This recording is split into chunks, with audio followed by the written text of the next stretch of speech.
Dugin's Evil Theology. By Robert Zubrin. June 18, 2014, 8 a.m. His Eurasianism is a satanic cult. Men of action cut a large figure in the history books, but it is the ideas placed in their heads by men of thought that actually determine what they do. Thus the scribblings of med-philosophers can lead to the deaths of millions. As the modern-day heir to this tradition, Alexander Dugin bids fair to break the record. Most Americans don't know anything about Alexander Dugin. They need to, because Dugin is the med-philosopher who is redesigning the brains of much of the Russian government and public, filling their minds with a new hate-ridden totalitarian ideology whose consequences can only be catastrophic in the extreme, not only for Russia, but for the entire human race. In recent months, as the embrace of Duginist ideas by the Putin regime has become ever more evident, a number of articles have been written calling attention to the threat. But now, with the appearance of "The American Empire Should Be Destroyed, Alexander Dugin and the Perils of Immanentized Eschatology," by James Heiser, we finally have a book-length treatment. It is well worth reading. Heiser is a bishop of the Lutheran Church, and, accordingly, he deals with both the political and the theological aspects of Dugin's allegedly conservative but actually neopagan Eurasianist ideology. The subtitle of the book may put off a number of readers, but as a plain-spoken engineer who would cross the street to avoid terms like immanentized eschatology, I found the writing to be clear enough overall, and in some places elegant. Heiser follows Dugin's career, moving from his expulsion from the Moscow Aviation Institute for involvement in proto-Nazi mystical circles in the early 1980s, through his continued development in association with various Thule Society-like organizations through the late 80s. His contacts with the anti-democratic European Nouvelle Droite, his co-founding and career with the National Bolshevik Party in the 1990s. And his subsequent move into the Russian political mainstream following from his realization that he could gain far more influence as an advisor to those in power than he ever could operating as a splinter party on his own. Heiser then proceeds to dissect Dugin's political and geopolitical ideology of Eurasianism. The core idea of this is that liberalism, by which Dugin means the entire Western consensus, represents an assault on the traditional hierarchical organization of the world. Repeating the ideas of Nazi theorists Karl Haushofer, Rudolf Hess, Carl Schmitt, and Arthur Moeller van den Broek, Dugin says that this liberal threat is not new, but is the ideology of the maritime cosmopolitan power Atlantis, which has conspired to subvert more conservative land-based societies since ancient times. Accordingly, he has written books in which he has reconstructed the entire history of the world as a continuous battle between these two factions, from Rome vs. Carthage to Russia vs. the Anglo-Saxon Atlantic Order today. If it is to win its fight against the subversive oceanic bearers of such racist, because foreign-imposed, ideas as human rights, Russia must unite around itself all the continental powers, including Germany, Central and Eastern Europe, the former Soviet republics, Turkey, Iran, and Korea, into Grand Eurasian Union strong enough to defeat the West. In order to be so united, from Lisbon to Vladivostok, this Eurasian Union will need a defining ideology, and for this purpose Dugin has developed a new, fourth political theory, combining all the strongest points of communism, Nazism, ecologism, and traditionalism, thereby allowing it to appeal to the adherents of all of these diverse anti-liberal creeds. He would adopt communism's opposition to free enterprise. However, he would drop the Marxist commitment to technological progress, a liberal-derived ideal, in favor of ecologism's demagogic appeal to stop the advance of industry and modernity. From traditionalism, he derives a justification for stopping free thought. All the rest is straight out of Nazism, ranging from legal theories justifying unlimited state power and the elimination of individual rights, to the need for populations rooted in the soil, to weird Gnostic ideas about the secret origin of the Aryan race in the North Pole. What Russia needs, says Dugin, is a genuine, true, radically revolutionary, and consistent, fascist fascism. On the other hand, liberalism is an absolute evil.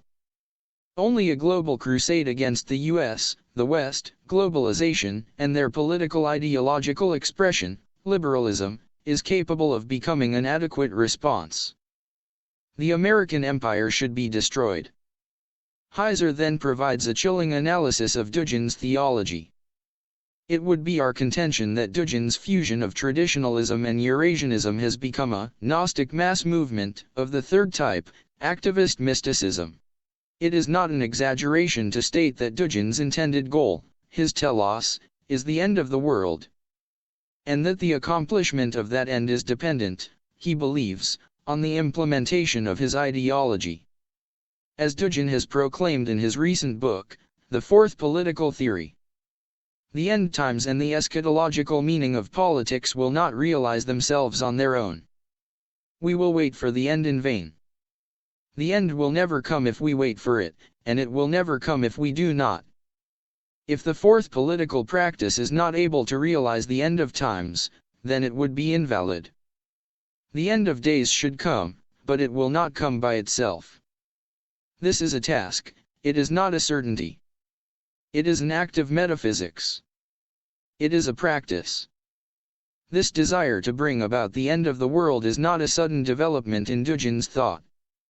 As noted in the quotation at the beginning of this chapter, as early as 2001, Dugin's intentions were being published abroad, and could be read by an English-speaking audience. In 2001, Stephen Shenfield observes that Dugin's eschatological view is Manichaean, which is to say, a dualistic form of Gnosticism which views the world as a battleground of equally matched forces of good and evil, in which spiritual forces of light contend with material forces of evil.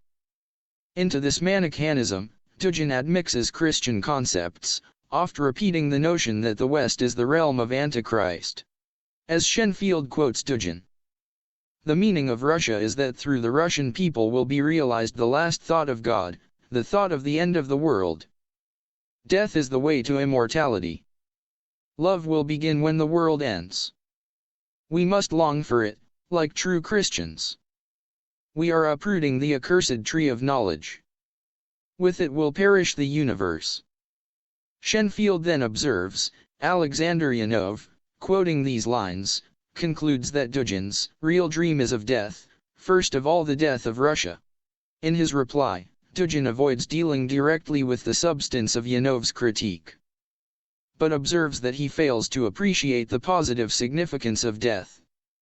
It is hard to know how to react to someone who claims to want to bring about the end of the world.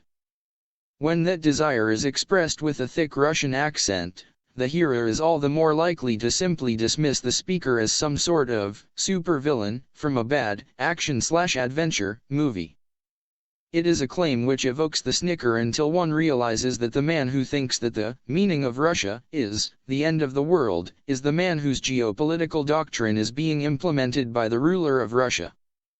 Heiser continues, Dugin is quite keen on the notion that the coming age is the third and final age. As Dugin wrote in The Metaphysics of National Bolshevism, beyond rights and lefts, there's one and indivisible revolution, in the dialectical triad Third Rome, Third Reich, Third International. The realm of National Bolshevism, Regnum, their empire of the end, this is the perfect accomplishment of the greatest revolution of history. Both a continental and universal one. It is the angel's return, hero's resurrection, the heart's uprising against the reason's dictatorship. This last revolution is a concern of the acephal, the headless bearer of the cross, sickle, and hammer, crowned by eternal sun Philpot. This empire of the end is marked by the dialectical triad, which combines Third Rome, Third Reich, Third International. All the expectations of historic Russian messianic delusions, combined with the Joachimite aims of Nazism and Soviet Bolshevism, purportedly find their highest expression in this new ideology, according to Dugin. Finally, Heiser comments on Dugin's worship of chaos, and the adoption of the occult symbol of the eight-pointed star of chaos as the emblem, and, when inscribed in gold on a black background, the flag, of the Eurasianist movement.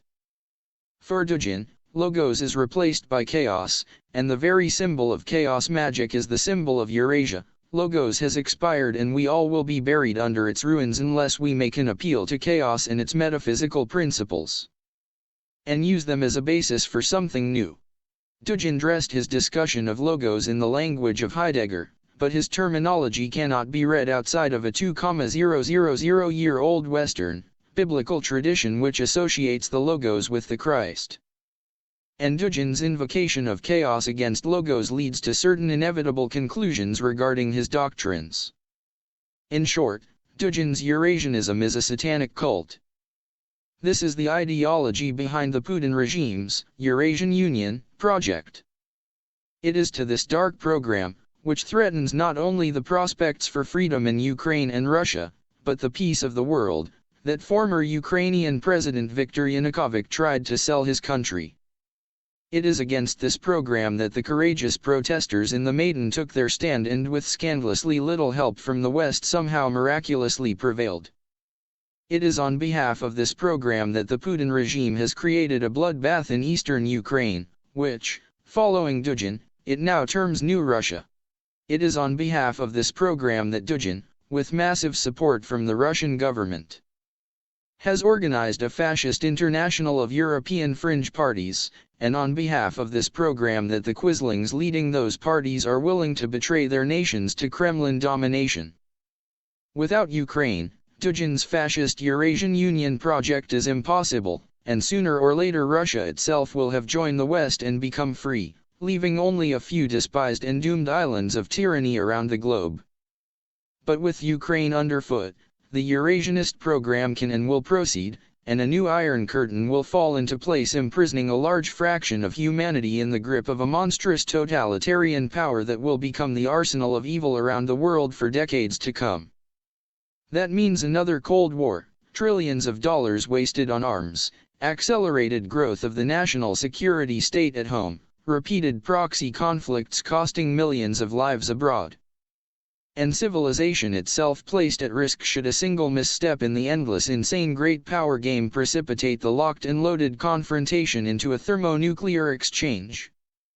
Only this time, our Cold War opponents will not be secular communists, but true believers of a death-worshipping cult that would like to bring about the end of the world. Every victory for their expansionist program abroad enhances the Eurasianists' power within Russia. As a result of the Western capitulation so far, the Duginite movement is growing exponentially, while the forces of sanity are being cowed or crushed. If Ukraine falls, Vladimir Putin may discover that, like the German generals who empowered Hitler, he has fostered the birth of a monster he can no longer control. Maybe he should read Heiser's book too. Robert Zubrin is president of Pioneer Energy of Lakewood, Colorado, and the author of Energy Victory. The paperback edition of his latest book, Merchants of Despair, Radical Environmentalists, Criminal Pseudoscientists, and the Fatal Cult of Anti-Humanism, was recently published by Encounter Books.